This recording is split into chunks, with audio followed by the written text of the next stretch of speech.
Buenas noches, señoras y señores. Comenzamos un programa más de debate y ustedes, antes de comenzar este programa, me van a permitir que lea un artículo de nuestra Constitución, el artículo 27. El artículo 27, apartado 1, indica que todos tienen derecho a la educación y se reconoce la libertad de enseñanza. Que la educación tendrá por objeto el pleno desarrollo de la personalidad humana en el respeto a los principios democráticos de convivencia y a los derechos y libertades fundamentales. En el apartado número 3 indica que los poderes públicos garantizan el derecho que asiste a los padres para que sus hijos reciban la formación religiosa y moral que esté de acuerdo con sus propias convicciones. La enseñanza básica es obligatoria y gratuita. Los poderes públicos garantizan el derecho de todos a la educación mediante una programación general de la enseñanza con participación efectiva de todos los sectores afectados y la creación de centros docentes. Se reconoce a las personas físicas y jurídicas la libertad de creación de centros docentes dentro del respeto a los principios constitucionales. Los profesores, los padres y en su caso los alumnos intervendrán en el control y gestión de todos los centros sostenidos por la Administración con fondos públicos en los términos que la ley establezca. Octavo, los poderes públicos inspeccionarán y homologarán el sistema educativo para garantizar el cumplimiento de las leyes. Noveno, los poderes públicos ayudarán a los centros docentes que reúnan los requisitos que la ley establezca. Y décimo, se reconoce la autonomía de las universidades en los términos que la ley establezca. Hasta aquí el artículo 27 de nuestra Carta Magna, el artículo 27 de la Constitución Española. Pero es así, se cumple, no se cumple, se desarrolla este artículo, se desarrolla con inconvenientes, se desarrolla con garantías. De todo ello queremos hablar en este programa debate, el debate de cada viernes. Con nosotros Fernando López, profesor de EGB, que ejerce en el Colegio Enrique Asensi de Puente Genil. Buenas noches, Fernando. Buenas noches. También con nosotros Antonio Cañadillas, ex coordinador responsable de las páginas de educación del Nuevo Diario de Córdoba y a nivel de experiencias educativas ha sido director de los festivales de preescolar de la Fuensanta en Córdoba. Antonio, buenas noches. Buenas noches, Mario. También nos acompaña Manuela Ruiz, una ama de casa, madre de 4 hijos. Manuela, buenas noches. Hola, buenas noches. Y de mujer a mujer, y con edades totalmente diferentes, Maite Ruiz Cala, estudiante de octavo de EGB y miembro de un consejo escolar. Maite, buenas noches. Hola. ¿Te atreves a hablar así como las personas mayores? ¿O hay diferencia o no? Bueno, ya es la primera vez, pero no creo que va a salir más. Bueno, en el colegio ya barriste en el consejo escolar, sí. A ver si aquí también lo haces, ¿eh? Y nos acompaña Gregorio Monge, profesor de educación especial, pedagogía, terapéutica y lenguaje y audición son sus especialidades. Buenas noches. Buenas noches, Gregorio. Mario. No hace falta indicar a uno determinado si esto se cumple, si este artículo 27 de la Constitución va como va, si hay garantías para que se cumpla, si no. Yo quisiera, y no por deferencia hacia la mujer, porque a veces la mujer no admite esa deferencia, sino que nos tratamos cada uno como personas que vamos a debatir un tema y no las mujeres primero, me lo vais a permitir, pero sin embargo sí quiero que las mujeres, en tu calidad de ama de casa y tú en tu calidad de miembro del consejo escolar, que nos digáis si ese artículo 27, y me vas a permitir, Manuela, que empieces por la más pequeña, para que nos demuestre los niños del colegio el empuje que tienen. ¿Se cumple el artículo 27 de la Constitución en cuanto a enseñanza, en cuanto a educación? Porque sobre el papel es muy bonito, ya lo has leído, ya lo has oído. Pero en la realidad, ¿cómo es? En la realidad yo creo que así no es, pero mucho cambio tiene de la realidad de lo que ha puesto ese libro. Bien, la Constitución española indica todo lo que se debe de hacer, pero tú ves que no es exactamente hay diferencia así, ¿no? en lo que ponen en el libro a lo que se está haciendo. Manuela, ahora sí te toca a ti. Yo creo que lo que la niña está diciendo es totalmente verdad, que no se respeta, no se respeta. Yo aquí tengo una serie de puntos como en la seguridad en los colegios, la integración de los deficientes, sí. Y yo creo que... Sí, vamos a entrar en eso, pero de momento como son 2 profesores y una persona ha sido responsable de página de educación en un periódico, vamos a darle la oportunidad también de que nos digan cómo, y entramos en eso porque efectivamente, tal y como dice, señoras y señores, Manuela, la enseñanza pública tiene muchas carencias, o al menos tiene, para los padres de los alumnos, tiene muchas cosas que reformar y faltas, como profesores especialistas, profesores de educación física, instalaciones deportivas, profesor de pretecnología, laboratorios. ¿Cómo están las instalaciones? ¿Quién las debe de cuidar? ¿Ayuntamiento o Estado? ¿La seguridad? ¿Son suficientes o insuficientes los presupuestos? Me imagino, Manuela, que prácticamente, Manuela, son las preguntas que todas las madres, todos los padres nos hacemos a diario. Sí, yo creo que sí. Bien, artículo 27, Antonio, Gregorio y Fernando. Artículo 27 de la Constitución, ¿se cumple? ¿No se cumple? ¿Hay garantía para que se cumpla tal y como está en la Carta Magna? Ese artículo lo veo yo muy amplio, habla de muchas cosas.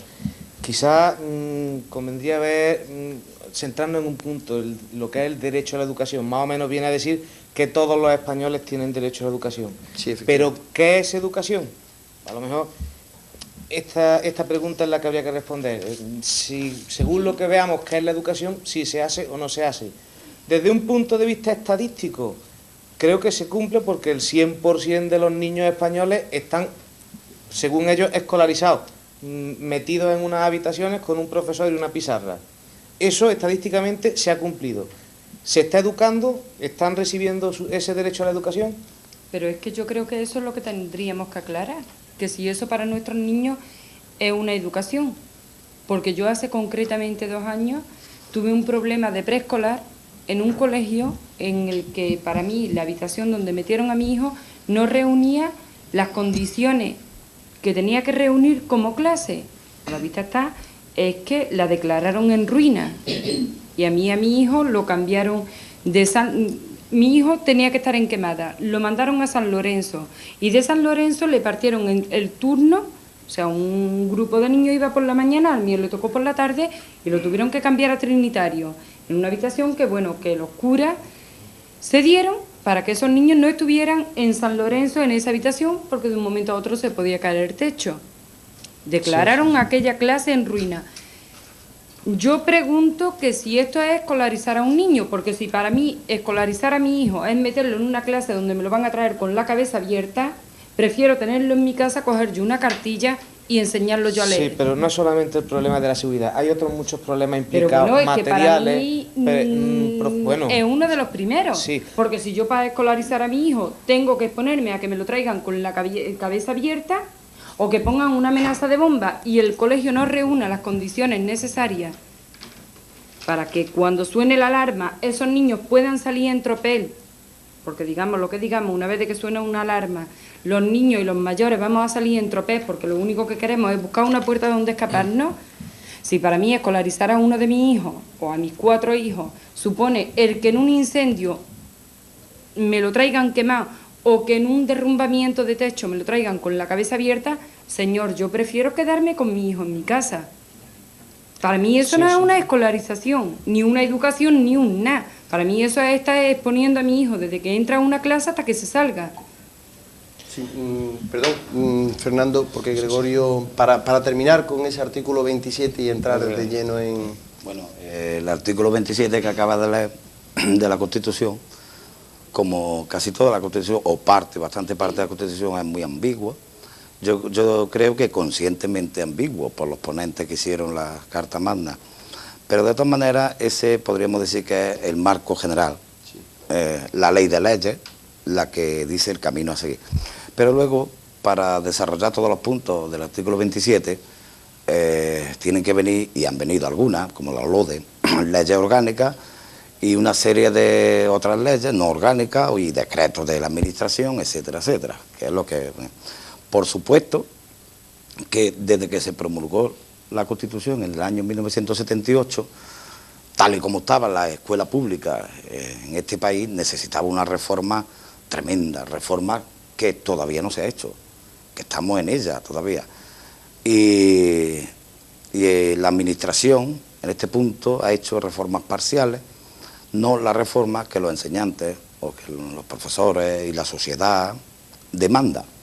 Todavía no se ha hecho, precisamente en Andalucía, la Consejería tiene este año un programa de reforma en experimentación en algunos colegios de GB, institutos y centros de formación profesional, y el año que viene es posible que la extienda al resto de esto. Por eso digo que esto está en ebullición. En lo que respecta a lo mío, que es la educación especial, la transformación que necesitaba era todavía más profunda, puesto que tal y como estábamos no se atendía y no se cumplía, por supuesto, no se podía cumplir el artículo 27 del derecho a la educación de los niños con algún tipo de problema, porque de momento que se promulgó la Constitución, pues existían, la mayoría eran centros específicos, y ya sabemos que los centros específicos atienden fundamentalmente niños con problemas severos. Los niños, dentro de la problemática de los niños objeto de educación especial, los niños con problemas profundos son un tanto por ciento ínfimo.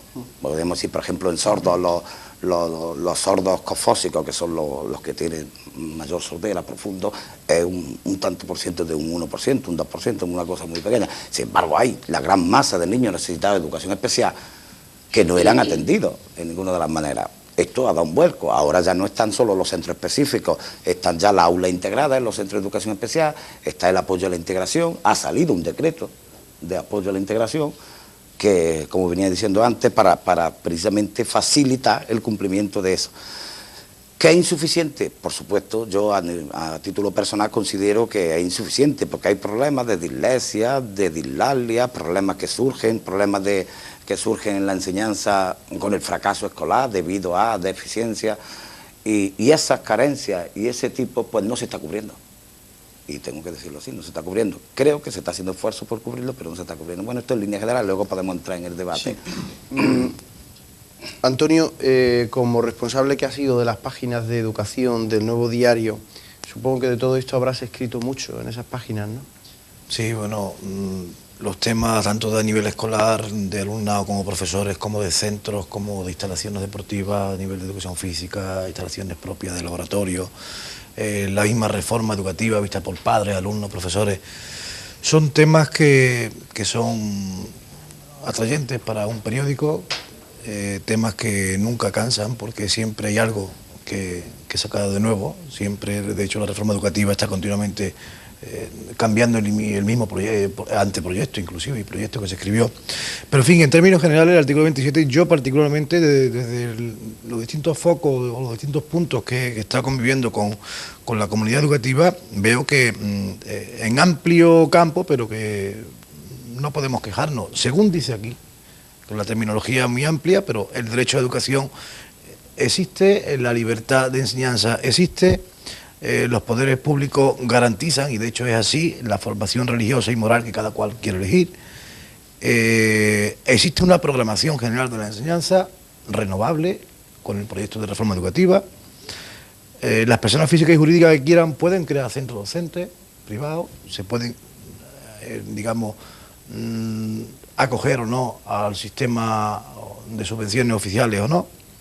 Los profesores, padres y los mismos alumnos participan en la enseñanza a través de los consejos escolares y, en fin, en términos muy generales, creo, a mi forma de entender el tema educativo, creo que se cumple. Lo que pasa es que eso queda en un amplio espectro, todo es muy general. Ahora hay que profundizar, hay que entrar en un colegio, hay que estar. Gregorio, efectivamente, que era muy general, no solo ese artículo 27, sino prácticamente toda la Constitución. Y era lo que entraba precisamente Manuela cuando hablaba de esa seguridad y de ese incendio que puede producir en un colegio, y ella se preguntará, como yo también me pregunto, de por qué, por ejemplo, si es obligatorio, o no sé si sea obligatorio, pero debería de ser, ¿por qué en un incendio en un colegio las puertas de ese colegio no abren para afuera en vez de para adentro como están haciendo? Y lo pueden es pillar a los niños y que se vayan, mientras van saliendo, si no pueden abrir las puertas, se vayan machacando unos a otros. Todo, quiere decir, tú estás de acuerdo con esa Constitución, con ese artículo 27, pero no en la forma de aplicación específica de cada cosa. Exactamente.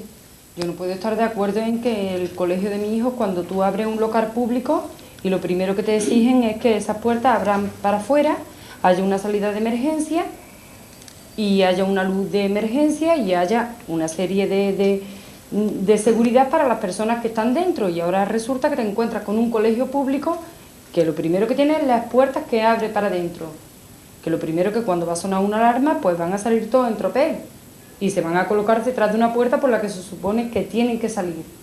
Y que esas puertas, bueno, que mientras que tú retiras a todos los niños para que... No, no podría. No, pues Claro, se asan todos dentro. Claro, los primeros Es que- impedirían que se pudieran abrir esas puertas. Sí, pero es que Manuela está poniendo el dedo en la llaga de las carencias. Precisamente con ese artículo 27 de la Constitución, cualquier gobierno puede hacer una política determinada, educativa, y precisamente se hizo ambiguo a conciencia para no cambiarlo. Pero, claro, si nosotros entendemos, o al menos yo a título personal entiendo, que la educación es un servicio básico, y como decía Fernando, con mucha razón, ¿qué tipo de educación? Si nosotros queremos dar una educación, o el gobierno o la administración quiere dar una escuela pública de calidad, pues no solo el problema que apunta Manuela, sino 80.000 cosas, la ratio alumno-profesor, y podríamos hablar de muchísimas cosas. Primero, tendría que considerar la administración el tema de educación como prioritario en su presupuesto. Yo creo que no se le dedica a la educación el tanto por ciento del Producto Interior Bruto que se le debía dedicar. Y por eso no hay una educación de calidad. Sí, porque Claro. de presupuestos podríamos Hombre, hablar mucho y claro. Antonio ha Es que hecho el mismo muchos decreto de estudios que ahora integración, vamos a hablar. a que hemos dicho alusión antes, dice Fernando, con razón, que no le gusta la aplicación. Puede que el decreto sea bueno, no lo vamos a discutir ahora aquí, pero ¿por qué no? Porque si no se dotan la aula integrada o toda la educación con las dotaciones económicas que necesita y los medios que se necesitan, si no se da dinero, porque al final es cuestión de dinero también, aunque también hay otros problemas, si no se le da a los profesores una formación adecuada, si no, en fin, podríamos hablar de todas, precisamente las reivindicaciones que nosotros los profesores hemos hecho últimamente. Y precisamente que está reciente el conflicto nuestro, precisamente en busca de la calidad de la enseñanza. Algunos de los acuerdos que se han llegado con la administración, estamos ahora en las mesas de negociación discutiéndolo. Y uno de ellos precisamente es el que los colegios tengan la inscripción por especialidades, que haya un concurso de trabajo por especialidades, que no falte en un colegio un profesor de inglés, un profesor de francés, en fin, y todo eso toca la calidad de enseñanza. Puesto que, si entendemos que la educación es un servicio básico, al igual que la justicia o la sanidad, que la educación es lo que iguala a los ciudadanos. Si nosotros queremos una sociedad igualitaria, y la educación es una de las cosas que más iguala, porque si no se le da a todos la igualdad, no van a tener la misma igualdad de oportunidades el día de mañana. Y entonces, ahí es donde va el asunto de que decía Manuel, de que hay que volcarle, hay que dedicar dinero y hay que considerarlo prioritario. ¿Pero qué dineros se utilizan para la educación? Tú, como miembro del Consejo Escolar, ¿entras en ese tema? ¿Conoces como el presupuesto de un colegio, de tu colegio, por ejemplo? Yo no lo conozco muy bien, pero según dicen los profesores, da muy poco dinero para el tiempo y para los materiales que se necesitan en un colegio, da muy poco dinero. Aparte de que mi colegio es uno de los colegios que no tiene muchos recursos. No tiene recursos para comprar muchas cosas. Para comprar muchas cosas. Pero que incluso el presupuesto es escaso, y Antonio, yo aprovecho que lo tenemos aquí para que hable de esas cifras de las que él muchas veces ha manejado en un colegio, con unos presupuestos 6 meses ínfimos. Bueno, yo quería antes puntualizar algo que había comentado Manuela sobre que se había construido un colegio, un centro público, con las puertas hacia adentro, no sé. No, este es el antiguo. Sí. El moderno está... Bueno, pero es que para eso existe, creo que la asociación de padres, si no ha caído, podía caer en el tema. Si es así, bueno, entonces existe en el Ministerio de Trabajo, me parece que depende, el equipo de seguridad y higiene en el trabajo. Entonces me parece que solamente solicitándolo va, inclusive no solamente ver el sistema de puertas de cara a una emergencia, sino en dónde, o si existen, de hecho, extintores, dónde pueden estar instalados, si no existen. O sea, hay un equipo dedicado para eso. Entonces yo creo que el mismo equipo de padres, la APA, en colaboración con el profesorado y con los mismos alumnos, podía solicitar un estudio del colegio a nivel de seguridad. Según yo tengo entendido, por lo que pude hablar ayer con un profesor del centro, tienen un plan de emergencia, pero fabricado por ellos mismos. Fabricado por ellos mismos. O sea, que ellos mismos han dicho, bueno, vamos a suponer que hay un incendio, que hay una amenaza de bomba, como hace 2 años hubo, afortunadamente no era verdad, se quedó todo en una amenaza. Entonces tuvieron que sacar a los alumnos a carrera del centro por si estaba la bomba. Entonces lo mismo, han simulado un incendio y en un tiempo, no sé si en 1 minuto y algo, han conseguido sacar a todos los alumnos de las aulas. También consiguieron que una de las ventanas que daban al patio se convirtiera en puerta. Ya que a la calle no podían salir, por lo menos hay un patio amplio, sacar a todos los niños al patio. Estamos hablando, pero bueno, ¿cuántas veces tienen que denunciar esto? Porque por lo que a mí este profesor me dijo, esta denuncia se había hecho ya y varias veces. Y la administración no le escuchaba. Lo que pasa es que hay centros que son, digamos, aquellos primeros centros de hace 15 años aproximadamente que existieron en Córdoba, que eran los colegios nuevos, que eran los famosos colegios del RAN. Sí. Entonces, colegios que se hicieron, creo, además son todos iguales, igual que las casitas portátiles, como por bien comparar, ¿no? Sí. De las de yo he visto, rojo, tal, la misma distribución. Yo creo que en aquella época hicieron faltas, ahí están, han dado un buen uso. Lo que pasa es que si se quedan anticuados y hay que adaptarlo a las circunstancias actuales, sí. Habría que adaptarlo. ¿De quién es competencia? Pues del Ministerio. ¿De quién tiene que denunciarlo? Los padres, profesores. Hay que empezar ya a hacerlo. Pero si ya se ha hecho. Pero bueno, ¿a qué se tiene que esperar? ¿A que haya un incendio y se hacen unos pocos de niños? Es que nos está haciendo la pregunta y nosotros somos profesores. Bueno, eso debería estar aquí la administración. Sí, lamentamos eso que no ha sido al hacer aquí el repaso. Sí, al hacer el repaso, la presentación de todos ustedes, y ha sido un lapsus mío. Sí. Estaba invitado José Valdivia, el delegado de la Junta de Andalucía en materia de educación, pero nos han dicho que no podía venir, está citado desde ayer porque estaba en Sevilla, no venía hasta mañana. Y nosotros insistimos en que delegara a una persona para que estuviera aquí debatiendo, pero añadían en nuestra llamada telefónica que como podía ser un tema o varios temas los que se trataran, que él preferiría, en el caso de un debate, ser él personalmente que lo tratara y si no, no delegar en ninguna otra persona. Lo que quiere decir que la Administración no ha podido estar presente en este debate, pues precisamente por eso, precisamente porque si no es don José Valdivia, según la Administración no es ninguno, y precisamente todas esas preguntas irían dirigidas a él. Yo que quería recalcar algo, Mario, y es que no solamente es responsable del tema educativo a nivel muy general, tomando el tema educativo como colegio mismo ya, como desde la propia edificación, del propio funcionamiento, el Ministerio o la Consejería de Educación tiene competencias concretas en los mismos ayuntamientos.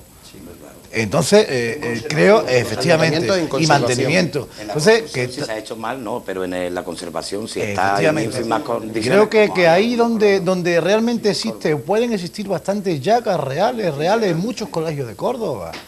Creo que no solamente, y no por defender a Pepe, somos amigos, pero vamos, si no ha podido venir, también podía haber venido otra persona a representarle. Hay muchas personas y muy bien cualificadas para representar el tema o para hablar del tema educativo.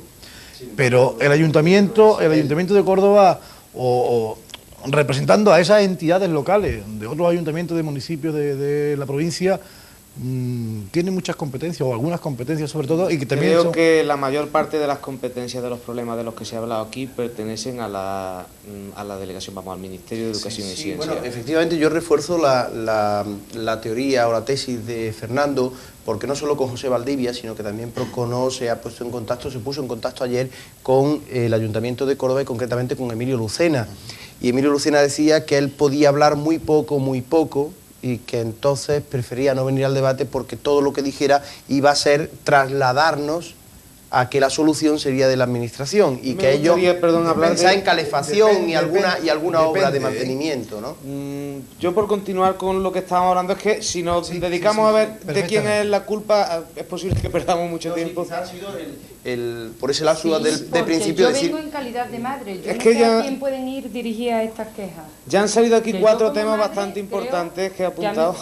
A mí y a todos los padres de Córdoba que tienen a su hijo en un colegio público, les tiene que preocupar. Yo no sé a quién van dirigidas estas quejas.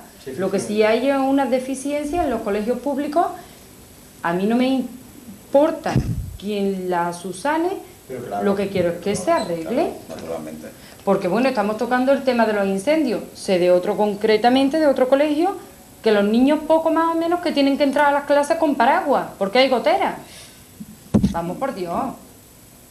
Hombre, yo ahora no, pero Como Vamos, llevo por Dios. 27 años en la enseñanza, yo he tenido hasta desde O que a mí- cubos para la gotera hasta de sacar A los, mí, los hace niños 2 años- por incendio, por la mala instalación eléctrica. Pero claro, estoy hablando de 20 años, no estoy hablando de... El colegio Ah, donde sí. yo estoy se inauguró el año pasado en septiembre.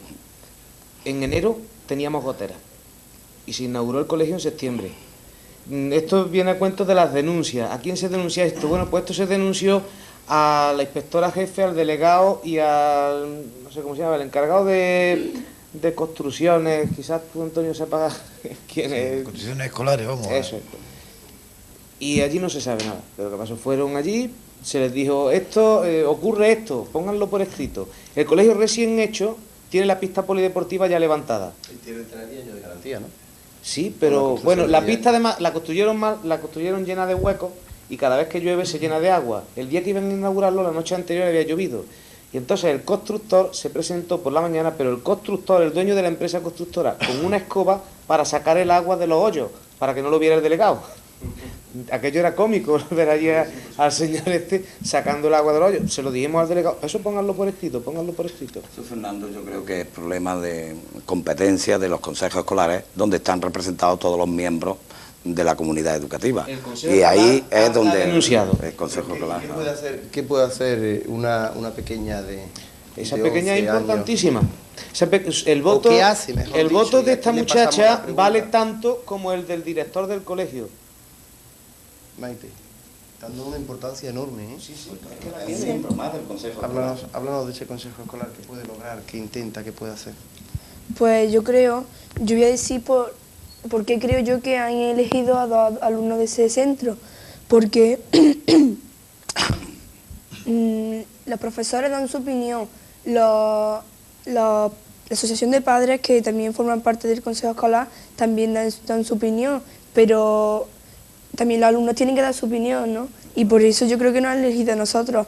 Aparte de que los profesores quieren también que los alumnos participen, no es que participemos, sino que demos nuestra opinión sobre las cosas que están sucediendo en el colegio. Y cuando la dais, tal y como dice Fernando, que el voto de uno de vosotros puede valer como el voto de un director, cuando dais esa opinión, ¿vale?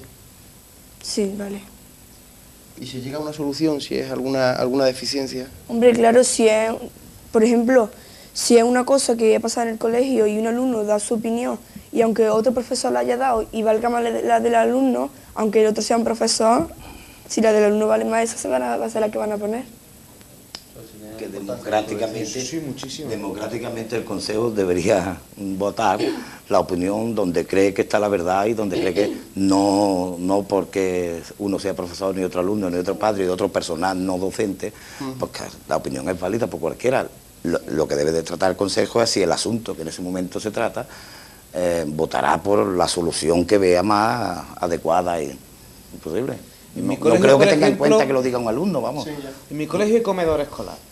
Yo soy un profesor que no está en el consejo escolar. El consejo escolar tiene que aprobar los menús del comedor escolar. Yo no pinto nada ahí. Y sin embargo, hay niños que su voto sí cuenta. O sea, es un caso concreto en el que es más importante la opinión de un niño que la de un profesor. De un niño que está en el consejo escolar, claro. O sea que la ley les da un valor muy grande a los miembros del consejo escolar. Ahora a ver si están sabiendo utilizar ese valor que tienen. Me gustaría que no divagáramos, porque estamos tocando muchísimos temas y no estamos profundizando en ninguno. Entonces, no sé si... Son tantos que en una hora vamos a poder profundizar. Bueno, por ejemplo, antes se ha hablado del tema de Gregorio, decía que había vivido la experiencia desde los colegios casi con paraguas y con botas de tiusca. Tú, Manuela, como madre también la has vivido y tú... Como No, maestro. yo en el Efectivamente. centro de mi hijo, afortunadamente, con paraguas no Bueno, tengo. pues sobre ese tema yo quiero, por aclarar algo, os puedo leer, tomar unas notas de la Ley de Reforma de la Enseñanza Primaria, que actualmente está en vigor, se está llevando a efecto, excepto en algunos centros donde se está haciendo, digamos, experimentalmente la reforma educativa, pero vamos, a título general, el artículo 52, que este sí está en vigor para todos los centros, habla en alguna de sus partes de la conservación y reparaciones de los colegios.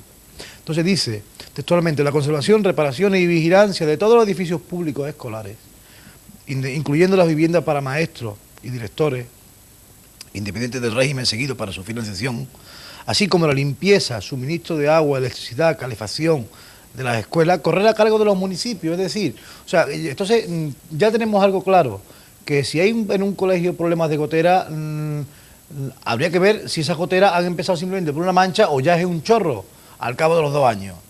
Entonces yo creo, y además ha existido, o sea, yo conozco centros en Córdoba que si el ayuntamiento, y no quiero inculpar a nadie, pero si el ayuntamiento pasara anualmente por todos los colegios, revisara las cubiertas de los colegios y dijera, aquí hay posibilidad de una gotera mañana, o hay una pequeña grieta, vamos a subsanarla, entonces repararía eso. Sí, ¿qué pasa? Que el ayuntamiento generalmente no pasa esa revisión. ¿A qué da lugar a esto? Y no solamente a nivel de gotera, sino otras revisiones, porque los colegios también habría que pintarlos todos los años, y no se pintan generalmente todos los colegios. ¿A qué voy yo a terminar con esto? Que luego hay una forma de decir el ayuntamiento, que es que en la que algunas veces desemboca el mismo, y es la siguiente. Como ya la gotera es tan gorda, que no es gotera, que aquello es un caño, entonces dice, es que esto no es una reparación, es que esto es que hay que tirar el techo abajo y hay que hacerlo de nuevo. Entonces, como es construcción, que la haga el ministerio. Entonces, es una forma de evadir el problema, ¿no? Creo que habría que ir a casos concretos, ¿eh? Porque hay veces que son fallos de construcción. Yo sé de un caso en Córdoba de un colegio que se ha construido al revés. Porque cuando se fotocopiaron los planos, no se dieron cuenta de que habían puesto, como los planos se hacen en papel cebolla transparente, no se dieron cuenta y construyeron un colegio entero, construido al revés, y nadie se ha dado cuenta hasta que estaba hecho el colegio. No recuerdo ahora cómo se llama, es un colegio que está en Valdeollero. Al final, ya dando al descampado donde están las aguas potables, y está hecho al revés del colegio. Pero bueno, es que este problema sea de una gente o sea de otra, lo que no se puede permitir es que entren niños a ese centro. Y lo que a nadie, a ningún padre de ningún alumno, tú le puedes meter en la cabeza en que el techo se le puede venir a su hijo abajo y que este problema no se puede subsanar. Sí. Un consejo escolar puede decidir que no entren los niños al centro. Bueno, ¿y qué hacen los padres con esos niños? ¿Le paran la escolarización? Se le dice al niño, tú quédate en 6 años, tú no crezcas ni cumplas años, porque tú hasta dentro de 2 años tú no puedes entrar en primero. O si tienes 4, tú no vas a entrar a un preescolar porque yo no puedo pagarte ni 3 ni 4.000 pesetas. Pero bueno, ¿en qué condiciones? Ese es el problema. ¿En qué condiciones? Porque yo hace 2 años, a mí se me dijo, si tu hijo no viene a preescolar en Condesa de Quemada, tu hijo pierde plaza. Bueno, muy bien, ¿qué tengo yo que hacer con mi hijo?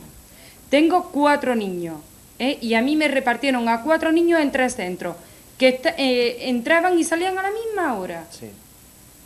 La de kilómetros que yo me pude hacer corriendo de San Lorenzo a Quemada y de los niños, los hermanos, ¿no? Sí, pero creo que claro tampoco... que sí, pero es que eran hermanos y estaban en 3 centros, uno en San Lorenzo, otro en Quemada y otro en 2 en Quemada y uno en Trinitario.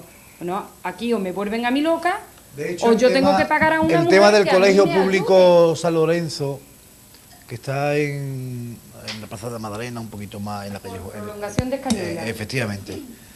Pues ha estado, me parece, un año en construcción, o sea, en renovación, han renovado inclusive prácticamente todo el colegio, casi nuevo, vamos, a nivel de suelo, a nivel de tal, a nivel de fachada, a nivel de... No lo conozco. Entonces, a veces estas construcciones, lo que generalmente creo que el Ministerio intenta que estas reformas de unidades, estas ampliaciones, las hace generalmente o programa hacerlas en verano. A veces estas construcciones, por motivo de lo que sea de los constructores, de quien sea la culpa, creo que se prolongan hasta mitad de curso, del curso siguiente entrante. Entonces eso provoca que haya desdoblamientos, que el niño tenga que ir un niño por la mañana, otro por la tarde. A veces cambian, por ejemplo el caso del Colegio San Lorenzo tiene 2 edificios, cambian al niño y dicen, bueno, aquí unos niños, otro por la tarde y otro en aquel edificio. Pero bueno, es normal para un ciudadano que paga sus impuestos. Lo que pasa es que la culpa habría que echársela a lo mejor al constructor o exigirle por parte del Ministerio del Constructor que cumpla sus plazos concretamente. Claro que sí. Primero, la reforma no es ley todavía, o sea, estamos en el periodo, está todavía la mesa de negociación. Pero de todas maneras, aunque esto me parece importante, porque nos toca todos los días, cercano, como a otros puntos, pero a mí me parece muy importante porque se puede tener un colegio muy bonito, un edificio muy bonito, muy bien hecho, y que no tenga, por un lado, la ratio profesor-alumno suficiente, que los profesores estén suficientemente formados y reciclados, que tenga todos sus especialistas y que a los niños se les atienda en todos aquellos aspectos que necesiten. Y eso no se da hoy por hoy. estamos en una insuficiencia todavía muy grande.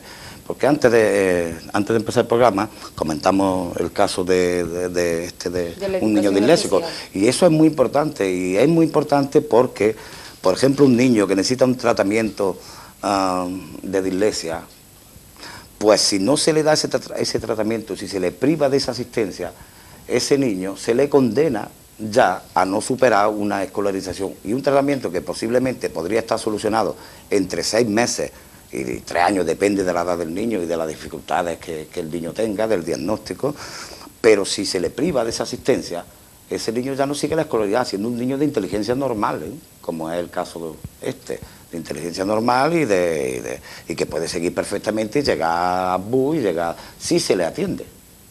Y eso para mí me parece tan importante, o muy importante, como lo que estamos hablando. No, sí, yo estoy de acuerdo contigo, Gregorio. Y eso es que todavía tenemos muchas carencias en este aspecto. Efectivamente, o sea, el niño podemos asegurar que el alumnado en general no llega ni al 90% de las posibilidades de lo que realmente a nivel educativo puede recibir. Y te pongo ejemplos muy claros.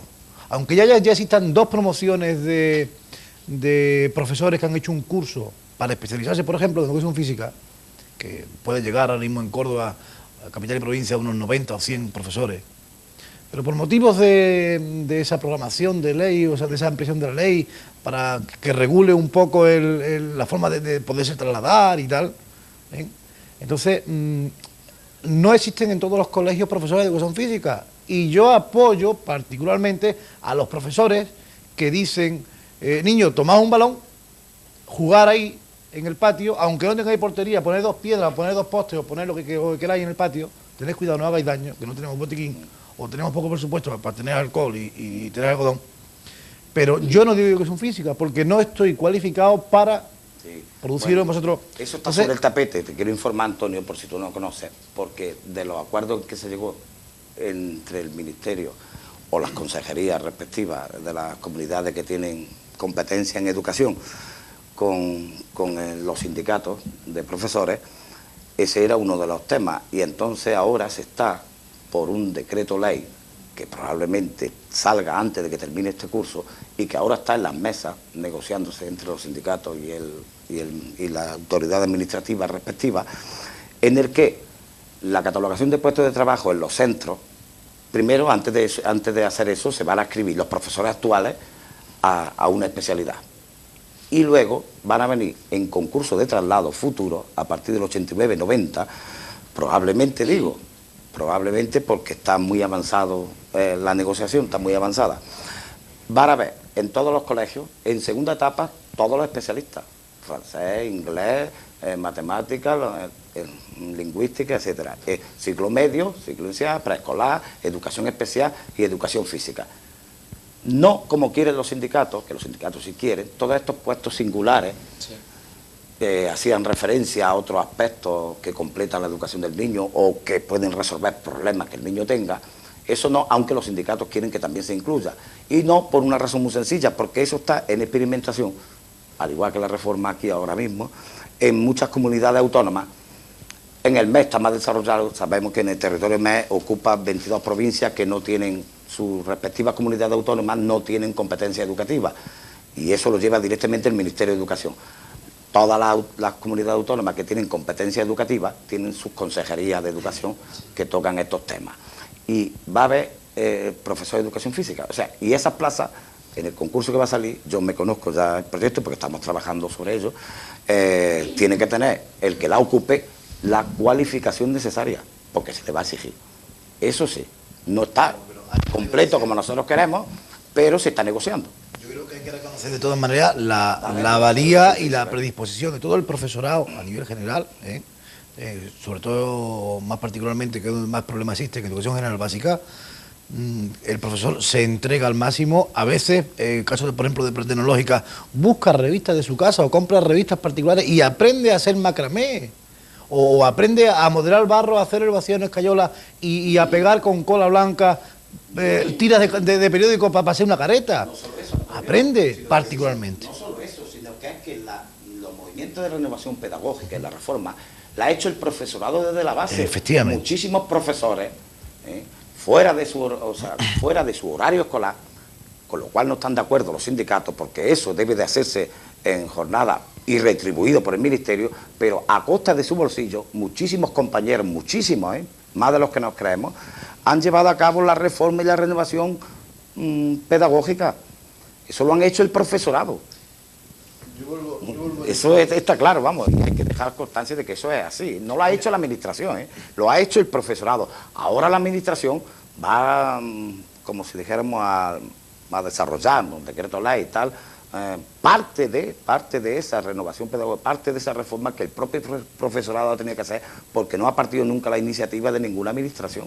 Eso, Gregorio y Antonio, eso está muy bien, eso va a influir en la educación, por supuesto, va a influir en la educación, pero Manuela, Maite, se preguntarán, pero ¿y esos problemas inmediatos que tenemos hasta que llegue esa solución? Quizás, con los claro, escolares y con... Sí, pero fíjate, Manuela, que hubo una pregunta que yo intenté introducir y Antonio quiso hacer una aclaración y entonces hemos derivado todo el debate hacia... Y era lo de la suficiencia o insuficiencia de los presupuestos. Sí, puede ser ¿Cómo puede vivir un centro no sé, con 50.000 pesetas de gastos a lo mejor de todos unos 6 meses en gastos de escolaridad? Partiendo de que, por ejemplo, claro, vamos a hablar del tema de un centro público, o sea, que depende de un ayuntamiento a nivel de algunas cosas, que el ayuntamiento es el que tiene que pagar el agua, la luz y, digamos, la vigilancia, portería y tal.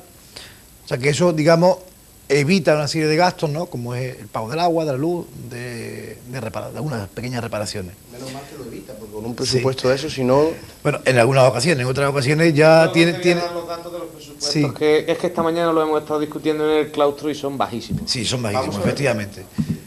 Mira, por ejemplo, a nivel de un centro tipo medio, vamos, de unas 16 unidades, o sea, de unos... Son 500 y pico, 600 alumnos. 500 y pico, 600 alumnos. Efectivamente. Puede recibir, o ha podido recibir en un periodo de 6 meses, que puede estar a mitad de curso, o sea, centralizado desde enero a agosto, que es la parte, digamos, más, que ya el colegio se va desarrollando un poco más sobre una base del primer trimestre, pues para gastos, o sea, en total unas 400.000 pesetas como mucho, es decir, para los 6 meses.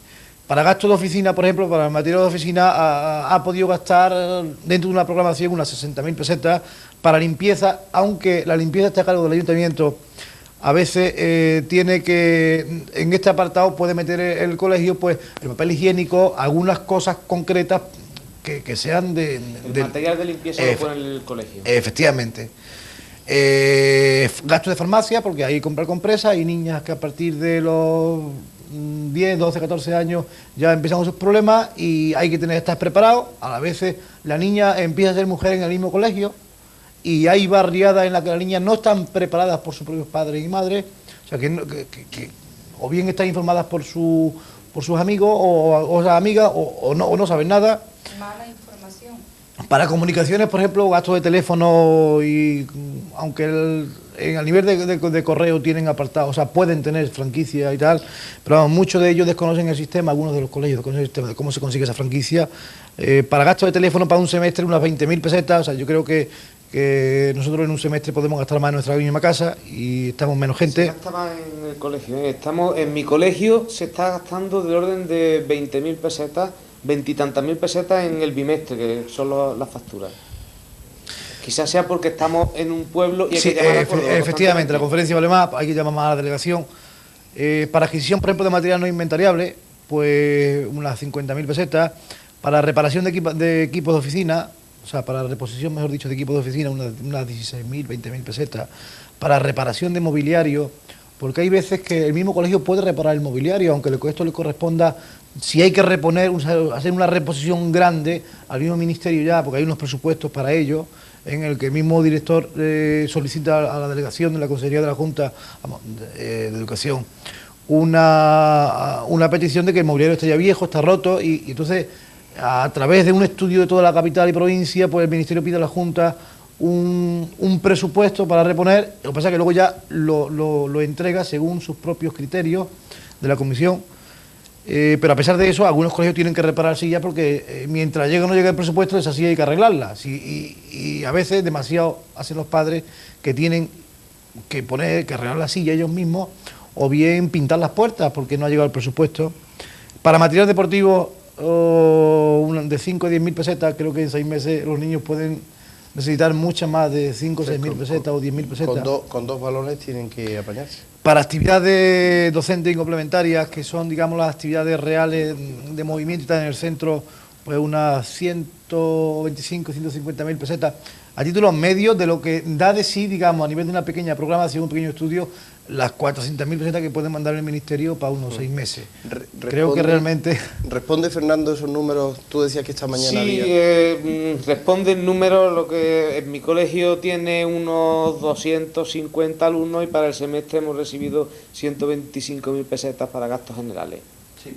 Maite, cuando tú, y ahora vamos a entrar, después de ti, vamos a entrar en los últimos 10-12 minutos, por lo que os ruego concreción y bueno, ir un poco más afinando ya al final de nuestro programa. Pero cuando tú oyes hablar a los mayores, como nosotros ahora estamos hablando de presupuestos, de todo eso, ¿qué piensas? Tú dices, esto, lo que yo estoy viviendo y lo que ellos están preocupados por lo que nos está pasando, ¿vivo en un mundo de locos o eres consciente de lo que...? No, yo soy consciente porque el dinero hay que sacarlo de algún sitio. ¿Y tú estás escuchándonos aquí? ¿Qué piensas?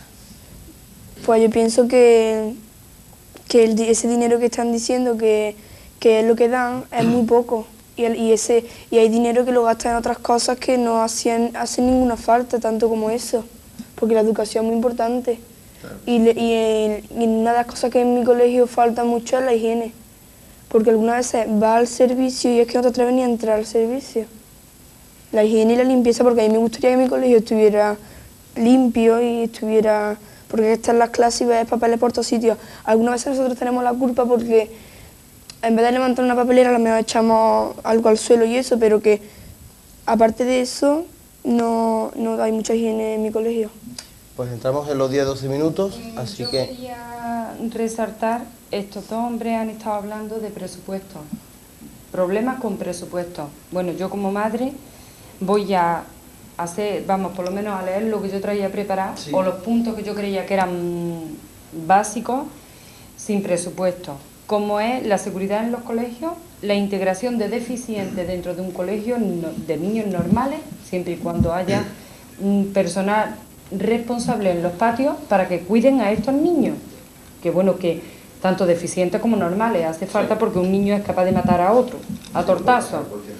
Número de alumnos en la aula no se ha tocado y no hace falta llegar al problema de un niño disléxico para que no supere la etapa de un primero. Que es excesivo el número de alumnos. Simplemente es excesivo de que en una clase de un primero haya 36 niños para una sola mujer para hacerle frente a tanto niño. La UNESCO aconseja 28.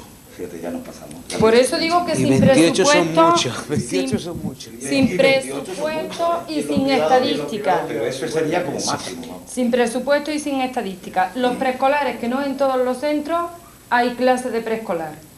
Becas es otro de los temas que este tema sí que deja que desear. El tema de las becas. Comedor, que no lo hay en todos los colegios. Horas de recuperación.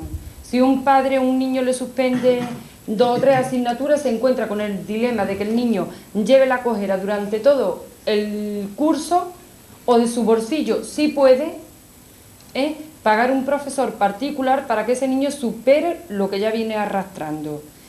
Que hubiese un ATS, material del que disponen para darle a los niños la lesión, en una asignatura de química y física, que menos que un microscopio, y que se sepa utilizar. Sí, ¿y qué presupuesto había para eso, Antonio, en 6 meses, en ese colegio modelo que has cogido tú?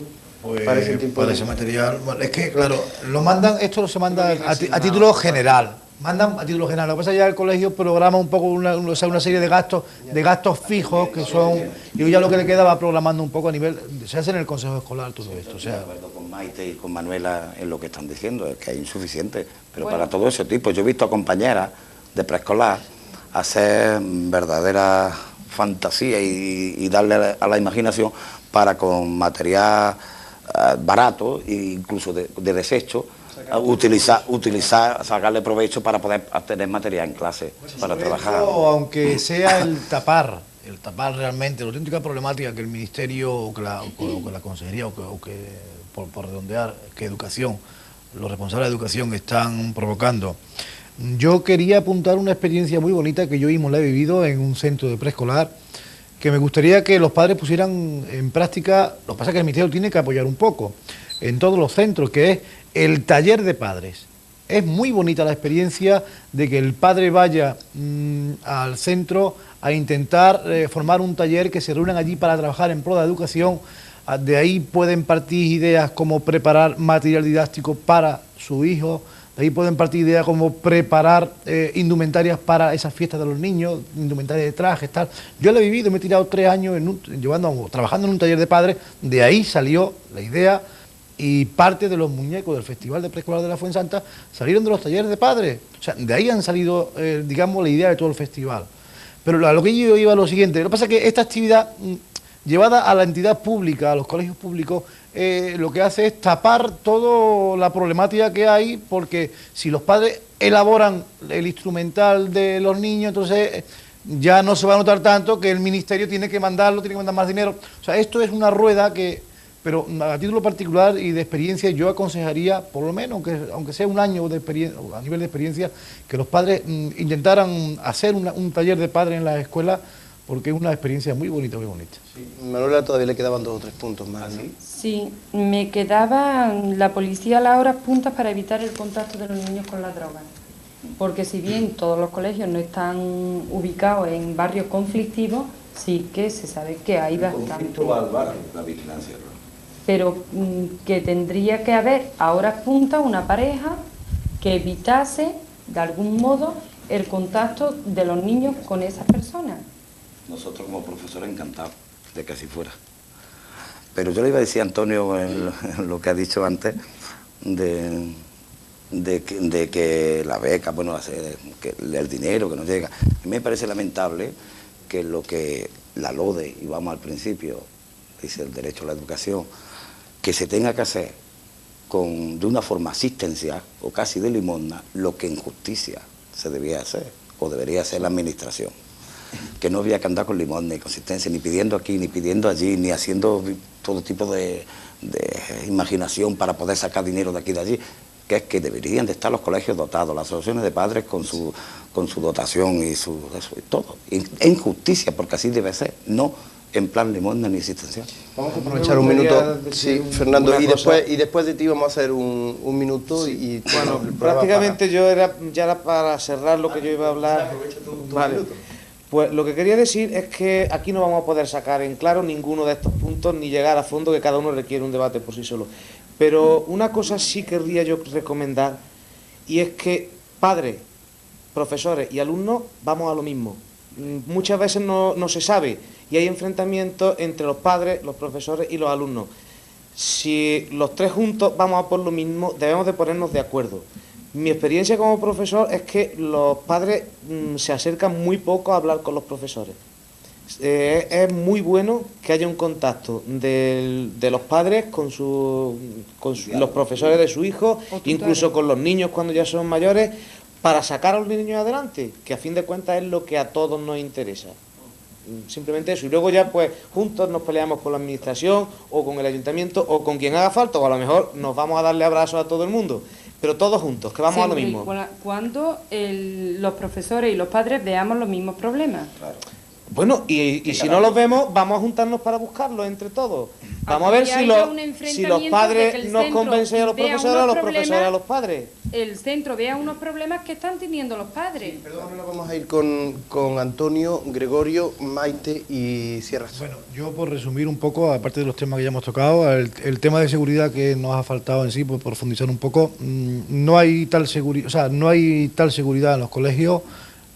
Hay mucha inseguridad, aunque el Ayuntamiento de Córdoba y los demás ayuntamientos hayan puesto esas porterías o esos subalternos, digamos, guardianes o porteros de los colegios nacionales, de los centros públicos, se conocen, parece, en algunos casos en los que cierto personal subalterno ya ha cesado por jubilación, ha tenido que irse por jubilación y no se ha renovado con personal nuevo. Entonces, pero esto solamente, digamos, a nivel de seguridad cubre un pequeño periodo, aunque tenga la vivienda. Pero ¿qué pasa de noche? Es cuando realmente entra el ladrón, cuando entra a destrozar, cuando se llevan, como se han llevado de algunos colegios, televisores, equipos de vídeo, bueno, y por llevarse hasta carpetas de los mismos alumnos se han llevado. Entonces yo creo que el tema de seguridad es un tema que casi habría que dedicarlo en exclusiva, sobre todo, y además con personas responsables a nivel de esto. El tema, por ejemplo, de la droga que antes habéis tocado, el tema de la droga, yo conozco centros donde por la mañana han aparecido jeringuillas llenas de sangre al lado de la puerta del colegio, dentro del colegio. Entonces, por lo menos, si no hay por parte de quien corresponda esa precaución para mandar allí a una cierta fuerza, pasa que habría que poner a 8 guardias en cada colegio, pues no sé, hasta cierto punto, hasta... Pero que se tienen poniendo multas. Que a mí me han colocado esta mañana una por aparcar en una zona de taxi. Manuela, entonces a lo que yo iba, el tema de seguridad también poder desembocar ahí. Por resumir, una cosa muy importante, que todos los padres sepan que, como ha dicho antes Fernando, que la comunidad educativa no solamente la forman padres, o sea, profesores y alumnos, que el padre no va al colegio, deja al niño y dice, luego vendré cuando, no. O sea, que la comunidad educativa la forman 3 gentes, padres, profesores y alumnos, y todos son los que tienen que producir esa educación en los hijos. Vamos a repartirnos los 3 minutos. Un minuto nada más. Yo, pues, como nos queda un minuto, no voy a decir nada más que la escuela pública es de todos y todos debemos de luchar por ella. Que un diálogo entre todos los miembros de la comunidad educativa, padres, alumnos, personal no docente, profesores y representantes del municipio, que es lo que forma la comunidad educativa, el consejo escolar. Todos debemos de luchar por mejorar y porque la calidad de la enseñanza va a redundar, en definitiva, en los propios alumnos, con ellos para satisfacción de los padres y en los ciudadanos y en el país. Yo quería decir que Manuel ha dicho que en todos los colegios debería de haber comedores. Por ejemplo, en mi colegio, las encargadas de repartir la comida en los comedores, de limpiar los comedores y cosas así respecto al comedor, son madres voluntarias y a esas madres no le paga nadie nada. Y en todos los colegios no hay madres voluntarias para un comedor, porque es que las madres del comedor es la asociación de padres, pero cualquier madre no tiene otras ocupaciones de no estar en un comedor ocupándose de niños, de que a ellos no le van a pagar nada. Y yo qué sé, no, pero que no todas las madres tienen esa opinión de que ellas quieren ayudar al colegio. Yo apoyo aquí y voy a apoyar un poco lo que dice Maite. El colegio que está hablando concretamente del Colegio Público Lucano, y sé positivamente que desde que las madres, a través de la asociación de padres, a través de las madres, están llevando el comedor escolar, hay hasta, aparte de la asignación que manda el Ministerio, hay becas gratuitas que ellas mismas dicen, bueno, pues de este plato sacamos un poco más y este niño come hoy de parte. Pero dejamos el último minuto a Manuela. Pero que no es que sea normal. El que una madre que se supone que deja a su hijo en un comedor es porque ella, y más estamos hablando concretamente de la educación pública, está dejando a sus niños en el comedor precisamente porque a lo mejor ella tiene que ir a trabajar. Luego entonces la madre que no pueda ir a este colegio a ayudar a que los niños se queden en comedor, ¿qué es lo que hace con estos niños? Es como si a mí me dicen que mi niño necesita una educación especial, el mío o el de la vecina, y que no hay un profesor adecuado para que tenga mi niño una educación especial, que la profesora de mi hijo está para 35, que una olla no se tira por un garbanzo. Entonces, ¿qué hacen? Paran a 35, se dedican al mío, dejan al mío de lado o se dedican a 35. Y que yo ahora a las 5 de la tarde coja a mi niño y esté desde las 5 hasta la hora que sea, o mi niño repita curso, simplemente porque no hay un profesor que esté preparado para darle la educación que ese niño necesita. Yo es que esto, la verdad es que de normal es que no le veo nada. Es que no le veo nada.